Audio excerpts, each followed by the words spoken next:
Hello everyone, इस video में हम डिस्कस करेंगे क्लास 9th केमिस्ट्री का एक नया चैप्टर जो है study of the first element hydrogen. तो जैसे कि आपको पता है हाइड्रोजन हमारी पीरियोडिक टेबल का पहला एलिमेंट है।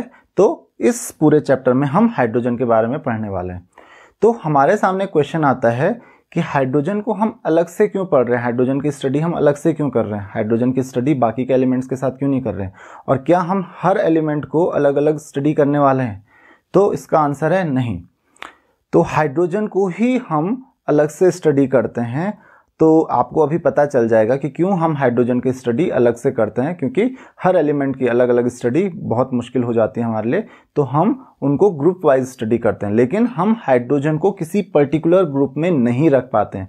हाइड्रोजन किसी एक पर्टिकुलर ग्रुप में फिट नहीं होता है, क्योंकि हाइड्रोजन की प्रॉपर्टीज किसी एक पर्टिकुलर ग्रुप के एलिमेंट्स जैसी नहीं होती हैं। इस वजह से हम हाइड्रोजन को अलग से स्टडी करते हैं, क्योंकि हाइड्रोजन को किसी ग्रुप के साथ हम स्टडी नहीं कर सकते हैं। अब ऐसा क्यों होता है कि हाइड्रोजन की प्रॉपर्टीज दूसरे एलिमेंट्स से मैच नहीं करती हैं या दूसरे ग्रुप के एलिमेंट्स की जैसे नहीं होती हैं। तो उसके लिए हम देखते हैं कि हाइड्रोजन की जो जनरल प्रॉपर्टीज होती हैं वो कौन कौन से ग्रुप्स के एलिमेंट्स जैसी होती हैं।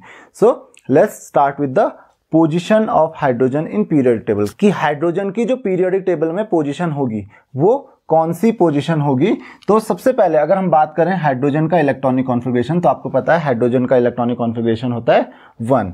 और अगर हम बात करें हाइड्रोजन के पीरियड की, तो हाइड्रोजन ऑब्वियसली फर्स्ट पीरियड में आएगा। तो आपको पता है क्योंकि इसमें एक ही शेल होती है, जिन एलिमेंट्स में एक शेल होती है वो फर्स्ट पीरियड में आएंगे, 2 शेल्स होती तो सेकेंड पीरियड में आएंगे। तो हाइड्रोजन का पीरियड तो कन्फर्म है यहाँ पे। अब दूसरी चीज आती है हमारे पास रिजेम्बलेंस विद एल्कली। कौन सी प्रॉपर्टीज मैच करती हैं हाइड्रोजन की प्रॉपर्टीज जो एल्कली मेटल्स के साथ मैच करती हैं, जरा देख लेते हैं। तो first is electronic configuration. Hydrogen का जो इलेक्ट्रॉनिक कॉन्फ़िगरेशन होता है वो एल्कली मेटल। तो देख लेते हैं हाइड्रोजन का जो इलेक्ट्रॉनिक कॉन्फ़िगरेशन होता है वो होता है 1। अगर हम बात करें लिथियम के इलेक्ट्रॉनिक कॉन्फ़िगरेशन की तो वो होता है 2 1। अगर हम बात करें सोडियम के इलेक्ट्रॉनिक कॉन्फ़िगरेशन की तो सोडियम का इलेक्ट्रॉनिक कॉन्फ़िगरेशन होता है 2 8 1। उसी तरीके से पोटेशियम का इलेक्ट्रॉनिक कॉन्फ़िगरेशन होता है 2 8 8 1। तो यहाँ पे आप देख सकते हो कि इसके वैलेंस शेल में एक इलेक्ट्रॉन है, इसका भी एक। तो इलेक्ट्रॉनिक कॉन्फ़िगरेशन सिमिलर हुआ क्योंकि आउटर मोस्ट शेल में सबके सेम नंबर ऑफ इलेक्ट्रॉन्स हुए। तो पहली चीज कि इलेक्ट्रॉनिक कॉन्फ़िगरेशन मैच कर रहा है एल्कली मेटल्स के साथ। दूसरी चीज formation of mono positive ion. Mono positive ion मतलब अगर कोई पॉजिटिव आयन फॉर्म होता है, कैसे? By losing 1 electron. कोई एटम एक इलेक्ट्रॉन लूज करके पॉजिटिव आयंस फॉर्म करते हैं तो उनको हम कहेंगे mono positive ions.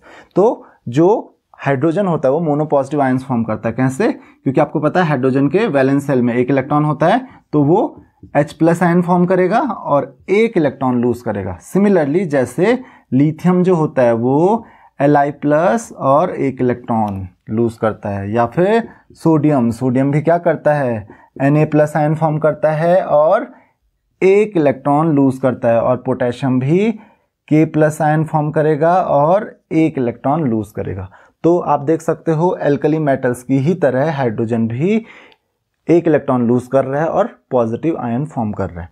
The next is electropositive character. तो जनरली जो हाइड्रोजन का जो कैरेक्टर होता है वो काफी इलेक्ट्रोपॉजिटिव होता है। जैसे कि tendency to lose the electrons की हम बात करते हैं तो हाइड्रोजन की जो टेंडेंसी होती है काफी ज्यादा होती है इलेक्ट्रॉन लूज करने की, जैसे कि एल्कली मेटल्स की होती है। तो एल्कली मेटल्स भी बहुत ज्यादा इलेक्ट्रोपॉजिटिव होते हैं, वैसे ही हाइड्रोजन भी इलेक्ट्रोपॉजिटिव होता है। अगर हम नेक्स्ट देखें, नेक्स्ट इज वैलेंसी। सो आपको पता है कि हाइड्रोजन के आउटर मोस्ट शेल में एक इलेक्ट्रॉन होता है, जैसे कि लिथियम के आउटर मोस्ट शेल में या सोडियम के आउटर मोस्ट शेल में, सबके आउटर मोस्ट शेल में एक ही इलेक्ट्रॉन होता है। तो जनरली ये क्या करते हैं, इस एक इलेक्ट्रॉन को लूज करते हैं, किसी को डोनेट करते हैं और मोनो पॉजिटिव आयंस फॉर्म कर देते हैं। तो इसीलिए क्योंकि ये एक इलेक्ट्रॉन जनरली लूज करते हैं क्योंकि इलेक्ट्रोपॉजिटिव है, तो इनकी वैलेंसी जनरली क्या होती है? +1। तो हाइड्रोजन की जो जनरल वैलेंसी होती है वो +1 होती है, जैसे कि एल्कली मेटल्स की वैलेंसी +1 होती है। अगर हम बात करें एफिनिटी फॉर नॉन मेटल्स, तो नॉन मेटल्स की तरफ ये बहुत ज्यादा अट्रैक्ट होते हैं, मतलब नॉन मेटल्स से ये बहुत ज्यादा कंबाइन होते हैं। कौन? Alkali metals. तो एल्कली मेटल्स नॉन मेटल्स के साथ इजीली कंपाउंड्स फॉर्म कर देते हैं। तो केवल एल्कली मेटल्स ही नहीं, हाइड्रोजन भी बहुत इजीली नॉन मेटल्स के साथ कंपाउंड्स फॉर्म कर देता है, जैसे कि एल्कली मेटल्स करते हैं। जैसे एग्जांपल देख लेते हैं कि अगर हम बात करें कुछ कंपाउंड्स की, जैसे सोडियम है तो सोडियम NaCl फॉर्म कर लेता है इजीली। उसी तरीके से सोडियम Na2O सोडियम ऑक्साइड भी फॉर्म करता है, या फिर सोडियम सल्फाइड भी फॉर्म करता है। तो ऐसे ही कंपाउंड्स हाइड्रोजन भी फॉर्म करते हैं नॉन मेटल्स के साथ। आपको पता है ClOS ये सब नॉन मेटल्स हैं, तो ये भी HCl फॉर्म करता है नॉन मेटल। देन H2O भी फॉर्म करता है, देन H2S भी फॉर्म करता है। तो आप देख सकते हैं जैसे कंपाउंड्स सोडियम फॉर्म कर रहा है वैसे ही हाइड्रोजन भी फॉर्म कर रहा है, और सोडियम क्या है, एल्कली मेटल है। तो इसमें प्रॉपर्टीज किसके जैसी आ रही हैं, एल्कली मेटल्स के जैसी। नेक्स्ट है रिजेम्बलेंस विद हेलोजेंस। तो हेलोजेंस के साथ कौन सी प्रॉपर्टीज मैच करती हैं हाइड्रोजन की, वो हम डिस्कस कर लेते हैं। पहले हमने एल्कली मेटल्स के साथ जो प्रॉपर्टीज मैच करती हैं हाइड्रोजन की वो देख लिए।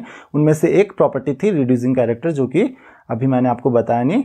तो रिड्यूसिंग कैरेक्टर हाइड्रोजन का सिमिलर होता है जैसे एल्कली मेटल्स का होता है। एल्कली मेटल्स का भी रिड्यूसिंग कैरेक्टर होता है और हाइड्रोजन का भी रिड्यूसिंग कैरेक्टर होता है। तो पहले हम रिड्यूसिंग कैरेक्टर के बारे में पढ़ेंगे और फिर हम समझेंगे कि वो होता क्या है, और तब आपको पता चल जाएगा कि हाइड्रोजन का जैसा रिड्यूसिंग कैरेक्टर होता है वैसे ही एल्कली मेटल्स का भी कैरेक्टर रिड्यूसिंग होता है। तो अब हम बात कर लेते हैं कि हेलोजेंस के साथ कौन कौन सी प्रॉपर्टीज मैच करती हैं। तो पहला है इसमें इलेक्ट्रॉनिक कॉन्फ़िगरेशन। तो इलेक्ट्रॉनिक कॉन्फ़िगरेशन कैसे मैच करता है, तो जैसे कि आपको पता है हाइड्रोजन का जो इलेक्ट्रॉनिक कॉन्फ़िगरेशन होता है वो होता है 1, और जो हेलोजेंस हैं, हेलोजेंस में फ्लोरीन आता है, इसका इलेक्ट्रॉनिक कॉन्फ़िगरेशन होता है 2, 7, और क्लोरीन आता है, क्लोरीन का इलेक्ट्रॉनिक कॉन्फ़िगरेशन क्या होता है, क्लोरीन का भी होता है 2, 8, 7, और बाकियों का भी 7 ही इलेक्ट्रॉन होंगे आउटर मोस्ट शेल में। तो आप यहाँ पे देख सकते हो हाइड्रोजन को कितने इलेक्ट्रॉन चाहिए होते हैं अपने फर्स्ट शेल में, उसको चाहिए होते हैं 2 इलेक्ट्रॉन। 1 इलेक्ट्रॉन उसके पास ऑलरेडी है, तो कितने और इलेक्ट्रॉन चाहिए, उसको 1 और इलेक्ट्रॉन चाहिए। तो इसका मतलब total 1 more electron is required, 1 और इलेक्ट्रॉन चाहिए हाइड्रोजन को। लेकिन अगर हम बात करें हेलोजन एटम्स की, तो फ्लोरीन के एटम को, इसके आउटर मोस्ट शेल में 7 इलेक्ट्रॉन है और इसको 8 इलेक्ट्रॉन चाहिए होते हैं, 7 इसके पास ऑलरेडी हैं, तो इसको भी 1 और इलेक्ट्रॉन चाहिए, इसको भी 1 और इलेक्ट्रॉन चाहिए। तो इसका मतलब क्या हुआ कि जो नंबर ऑफ इलेक्ट्रॉन्स चाहिए इनको स्टेबल इलेक्ट्रॉनिक कॉन्फ़िगरेशन अचीव करने के लिए वो सेम है। जैसे हाइड्रोजन को हीलियम के जैसा, नोबल गैस के जैसा इलेक्ट्रॉनिक कॉन्फ़िगरेशन अचीव करने के लिए 1 इलेक्ट्रॉन की ज़रूरत है, वैसे ही हेलोजेंस को भी 1 ही इलेक्ट्रॉन की ज़रूरत है noble gas electronic configuration achieve करने के लिए। तो इसका मतलब ये प्रॉपर्टी मैच कर रही है किसकी, हाइड्रोजन की, किसके साथ, हेलोजेंस के साथ। The next is atomicity. तो आपको पता है एटोमिसिटी क्या होती है, atomicity is the number of atoms of an element present in its 1 molecule. किसी भी एलिमेंट के एक मॉलिक्यूल में कितने एटम्स होते हैं उसको हम कहते हैं उसकी एटोमिसिटी। फॉर एग्जांपल हाइड्रोजन का मॉलिक्यूल होता है H2 fluorine, F2 chlorine, Cl2, Br2 iodine, I2, ये हमारे हेलोजन हैं और ये हाइड्रोजन है। तो आप देख सकते हैं हाइड्रोजन के एक मॉलिक्यूल में 2 एटम्स हैं, फ्लोरीन के एक मॉलिक्यूल में 2 एटम्स हैं, क्लोरीन, ब्रोमीन, आयोडीन, सबके एक मॉलिक्यूल में 2 एटम्स हैं। तो इसका मतलब इन सब की एटोमिसिटी कितनी हो गई, 2। तो सबकी एटोमिसिटी 2 है, हाइड्रोजन की एटोमिसिटी भी 2 है और इन हेलोजेंस की एटोमिसिटी भी 2 है। तो इसका मतलब एटोमिसिटी हाइड्रोजन और हेलोजेंस की सेम हुई। एक और प्रॉपर्टी देख लेते हैं, that is formation of mono negative ion. Mono मतलब सिंगल और नेगेटिव, क्योंकि ये 1 इलेक्ट्रॉन गेन करते हैं और नेगेटिव आयंस फॉर्म करते हैं। तो क्योंकि आपको पता है हाइड्रोजन एटम जो है वो 1 इलेक्ट्रॉन गेन करके स्टेबल इलेक्ट्रॉनिक कॉन्फ़िगरेशन अचीव कर सकता है, उसी तरीके से जो फ्लोरीन एटम है तो फ्लोरीन एटम भी 1 इलेक्ट्रॉन गेन करके स्टेबल इलेक्ट्रॉनिक कॉन्फ़िगरेशन अचीव कर सकता है। या फिर क्लोरीन एटम भी 1 इलेक्ट्रॉन गेन करके Cl- आयन फॉर्म करता है, क्योंकि सबको 1 ही इलेक्ट्रॉन की जरूरत है स्टेबल इलेक्ट्रॉनिक कॉन्फ़िगरेशन अचीव करने के लिए। तो सबको जब 1 इलेक्ट्रॉन की जरूरत है तो 1 इलेक्ट्रॉन गेन कर सकते हैं, और अगर 1 इलेक्ट्रॉन गेन करेंगे तो क्या फॉर्म करेंगे, मोनो नेगेटिव आयन। तो सबके सब hydrogen as well as halogens दोनों के दोनों क्या फॉर्म करते हैं, मोनो नेगेटिव आयंस फॉर्म कर सकते हैं। तो ये प्रॉपर्टी भी हाइड्रोजन की इनके जैसे हो गई।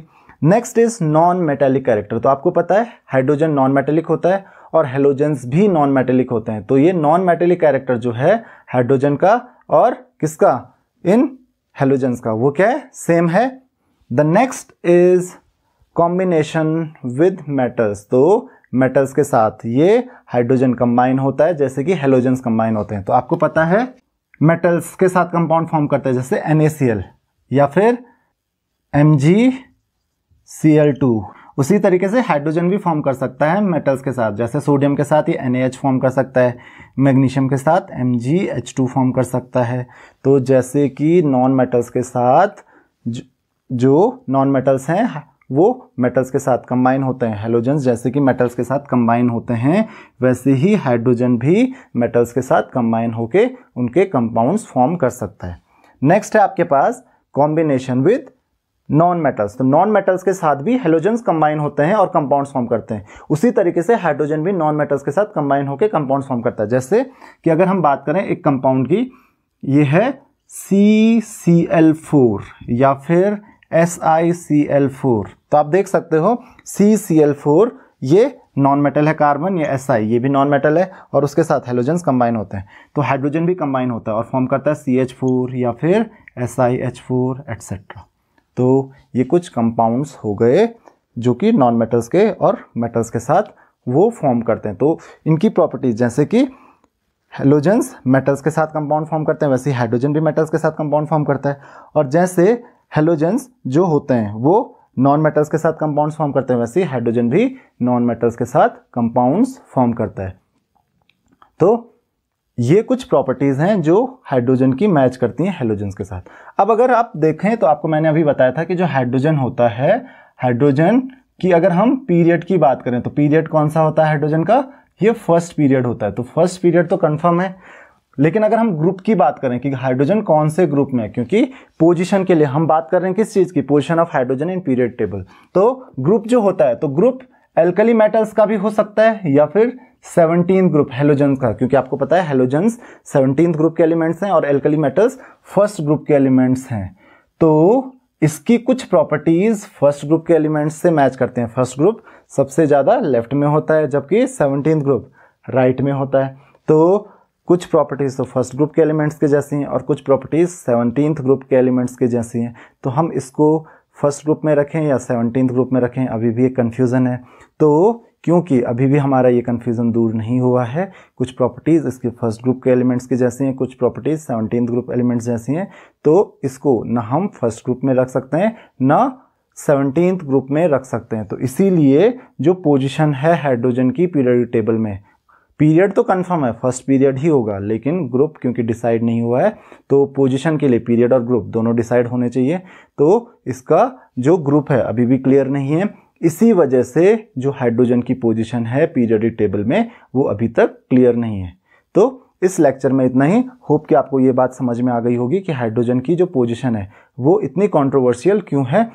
तो अगर आपको इस लेक्चर में कोई भी डाउट्स हैं, अगर आपकी कोई भी क्वेरीज हैं, तो आप मुझे कमेंट बॉक्स में क्वेश्चंस पूछ सकते हैं। Thank you very much.